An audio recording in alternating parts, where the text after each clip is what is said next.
One nation one election विधेयक आज लोकसभा में पेश कर दिया गया।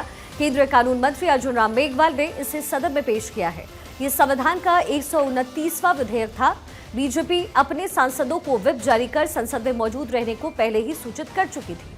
संसद में one nation one election bill स्वीकार कर लिया गया है। वन नेशन वन इलेक्शन के समर्थन में 269 वोट्स पड़े हैं। बिल के विरोध में 198 वोट डाले गए हैं।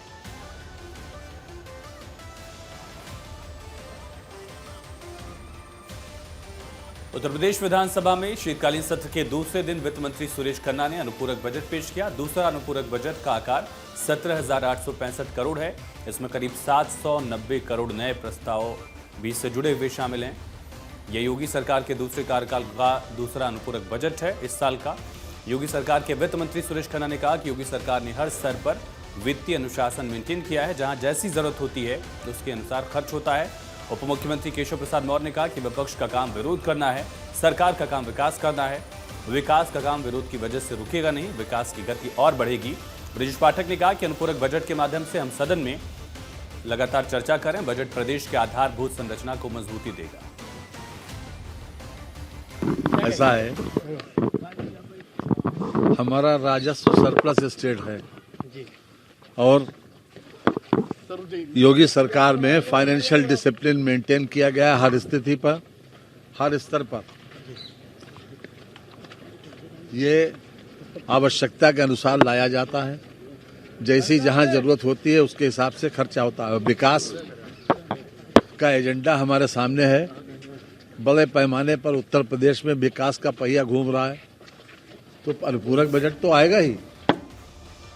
वहीं भजनलाल सरकार का 1 साल पूरा होने के मौके पर प्रधानमंत्री नरेंद्र मोदी राजस्थान आए। जयपुर के दादिया में वो तकरीबन 3 घंटे रहे। इस दौरान उन्होंने जयपुर के दादिया में 1 वर्ष परिणाम उत्कर्ष कार्यक्रम को संबोधित भी किया। बिजली, पानी, सड़क और रेलवे से जुड़ी 46,300 करोड़ रुपए से अधिक की 24 परियोजनाओं का उद्घाटन किया, शिलान्यास किया। सबसे जरूरी कि पीएम मोदी ने पार्वती, काली सिंध, चंबल, पूर्वी राजस्थान नहर परियोजना यानी कि PKC-ERCP का उद्घाटन करके राजस्थान के 21 जिलों में दशकों से बने जल संकट को खत्म कर दिया। पीएम ने कहा कि उनके लिए पानी पारस है। पानी की कमी के दुख को वो समझते हैं और इसीलिए 2 राज्यों के बीच 20 साल पुराने झगड़े को खत्म करके जनता को ये सौगात दी गई है। अब लोगों को पीने के लिए या फिर फसलों की सिंचाई के लिए पानी की कमी नहीं होगी। तेलंगाना विधान परिषद में मंगलवार को भारत राष्ट्र पार्टी ने प्रदर्शन किया। उन्होंने गिरफ्तार लागचेरला किसानों के लिए न्याय की मांग की। के कविता समेत विधान परिषद के बीआरएस सदस्यों ने प्रदर्शन में हिस्सा लिया। उन्होंने काले कपड़े पहने थे, हाथों में हथकड़ी लगाई और गिरफ्तार लागचेरला किसानों के लिए न्याय की मांग करने लगे। इससे पहले सोमवार को केटी रामाराव और हरीश राव समेत बीआरएस के विधायकों ने लागचेरला गांव के किसानों की गिरफ्तारी की निंदा करते हुए विधानसभा का जो परिसर था उसमें तख्तियां और नारों के साथ प्रदर्शन किया। चलिए आगे बढ़ते हैं। तृणमूल कांग्रेस के नेता फरहाद हकीम ने यह कह करके विवाद पैदा कर दिया कि मुसलमान बहुमत में होंगे। स्टेटमेंट देने के 24 घंटे बाद ही उनकी पार्टी टीएमसी ने स्टेटमेंट से खुद को अलग करते हुए कार्रवाई की बात कह दी। दरअसल फरहाद हकीम ने एक प्रोग्राम में कहा था कि अगर अल्लाह ने चाहा तो हम एक दिन बहुमत में होंगे। बिहार विधानसभा चुनाव में मुस्लिम वोट को साधने में सभी दल के नेता लगे हैं ताकि विधानसभा का रिजल्ट उनके पाले में आए। इसको लेकर सभी दलों के अपनी वोटर्स को साधने की कोशिश जारी है। इसी कड़ी में आरजेडी ने मुस्लिम वोट बैंक को एक करने के लिए अब्दुल बारी सिद्दीकी को बिहार विधान परिषद का मुख्य सचेतक बनाया ताकि पिछले कुछ वर्षों के चुनाव में अराजक से बिखरा मुस्लिम वोट बैंक एकजुट हो। चीफ व्हिप का पद मिलने के बाद पहली बार अब्दुल बारी सिद्दीकी दरभंगा पहुंचे। कार्यकर्ताओं के द्वारा स्वागत समारोह का आयोजन किया गया। संबोधन में सिद्दीकी ने मुस्लिम के बिखरे वोट को एकजुट कर अपनी पाले में लाने के लिए कहा। आम लोगों तक अपनी बात रखने के लिए 2 दिवसीय प्रशिक्षण शिविर लगाने की बात कही। वहीं दिल्ली के कुछ स्कूल्स को आज सुबह बम से उड़ाने की धमकी मिली। साउथ दिल्ली और नॉर्थ वेस्ट दिल्ली के स्कूल्स को बम से उड़ाने की धमकी मिली। साउथ दिल्ली के इंडियन पब्लिक स्कूल और नॉर्थ वेस्ट दिल्ली के सरस्वती विहार के एक स्कूल को यह धमकी मिली। बम की धमकी की सूचना मिलने के बाद पुलिस, फायर ब्रिगेड और बम निरोधक दस्ते को स्कूल भेजा गया। स्कूल परिसर को खाली करा लिया गया। जांच हुई है। इसकी जानकारी दिल्ली पुलिस की तरफ से दी गई है। ये खबर यूपी से है, यूपी के संभल से, जहां 46 साल बाद खुले हनुमान मंदिर में पूजा पाठ शुरू हो चुका है। आज मंदिर में सुंदरकांड के साथ हनुमान चालीसा का पाठ भी किया गया। मंदिर के पास के कुएं में कल खुदाई में 3 मूर्तियां मिली थी। कुएं में आज भी खुदाई करने के आदेश हैं। श्रीलंका के राष्ट्रपति अनुरा कुमारा दिसानाके भारत के दौरे पर हैं और कल उन्होंने प्रधानमंत्री मोदी से मुलाकात की है और अपनी तरफ से आश्वासन दिया कि हम अपनी जमीन का उपयोग भारत के नुकसान के लिए कभी नहीं करेंगे। वहीं आज उन्होंने बिहार के गया का दौरा किया और श्रीलंका के राष्ट्रपति की भारत की पहली राजकीय यात्रा है। केंद्रीय खेल मंत्री मनसुख मांडविया के नेतृत्व में आज दिल्ली के मेजर ध्यानचंद स्टेडियम से फिट इंडिया मिशन के तहत साइकिलिंग की शुरुआत की गई। मौके पर 500 से ज्यादा साइकिल सवार लोगों ने कार्यक्रम में हिस्सा लिया। केंद्रीय मंत्री मनसुख मांडविया, केंद्रीय राज्य मंत्री रक्षा खड़से ने आज सुबह राजधानी दिल्ली में साइकिल सवारों के साथ 3 किलोमीटर तक का सफर खुद साइकिल चलाकर तय किया। चले अब आगे बढ़ते बात करेंगे अमेरिका की, जहां के नवनिर्वाचित राष्ट्रपति डोनाल्ड ट्रंप ने सोमवार को रूस यूक्रेन से युद्ध रोकने की अपील की। उन्होंने कहा कि युद्ध रोकने के लिए रूस के राष्ट्रपति व्लादिमीर पुतिन और यूक्रेन के राष्ट्रपति वोलोदिमीर ज़ेलेंस्की से बात कर चुके हैं। अगर जरूरत पड़ी तो वो आगे भी बातचीत करेंगे। मीडिया से बातचीत करते हुए ट्रंप ने कहा कि ज़ेलेंस्की को युद्ध को रोकने के लिए पुतिन से डील करने के लिए तैयार रहना चाहिए। युद्ध रोकने के लिए दोनों देशों को समझौता करना होगा। हालांकि ट्रंप ने वॉर रोकने के लिए अपने प्लान की कोई डिटेल नहीं दी। ट्रंप ने कहा कि युद्ध की वजह से विवादित क्षेत्र का अधिकांश हिस्सा मलबे में तब्दील हो गया और इसे ठीक करने में 100 साल से ज्यादा वक्त लगेगा।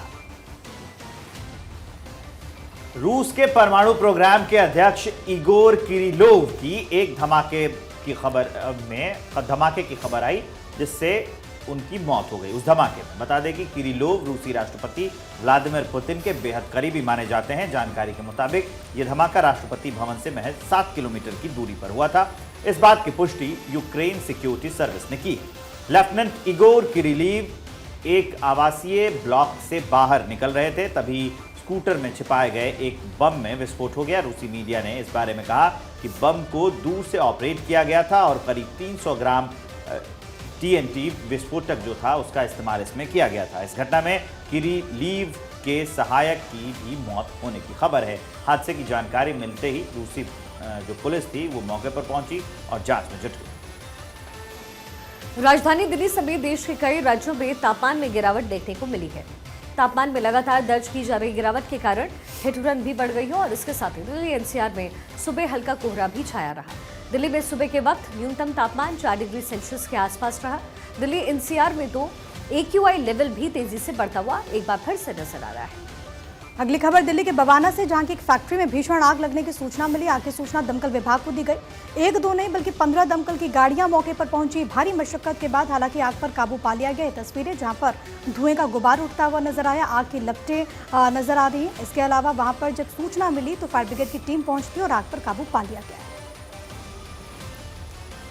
सोमनाथ राष्ट्रीय राजमार्ग पर ट्रापज के पास सड़क दुर्घटना की खबर सामने आई है, जिसमें एक प्राइवेट बस और खड़े डंपर ट्रक के बीच में टक्कर हो गई। इस भीषण हादसे में 6 लोगों की मौके पर ही मौत हो गई, जबकि 10 से ज्यादा यात्री गंभीर रूप से घायल हो गए। सभी घायलों को इलाज के लिए अस्पताल भेज दिया गया है। और अब खबर बिहार के कटिहार से है, जहां पर सड़क हादसे में 3 युवक की मौके पर मौत हो गई है। घटना उस समय हुई जब तीनों युवक एक ही बाइक पर सवार होकर के कटिहार से पूर्णिया की ओर जा रहे थे। रास्ते में उनकी बाइक ट्रैक्टर से टकरा गई और जिससे तीनों ने घटनास्थल पर ही दम तोड़ दिया। वहां पर मौजूद लोगों का कहना है कि तीनों बाइक सवार तेज गति से आ रहे थे। ट्रैक्टर रॉन्ग साइड से आने के कारण ये पूरी घटना हुई है।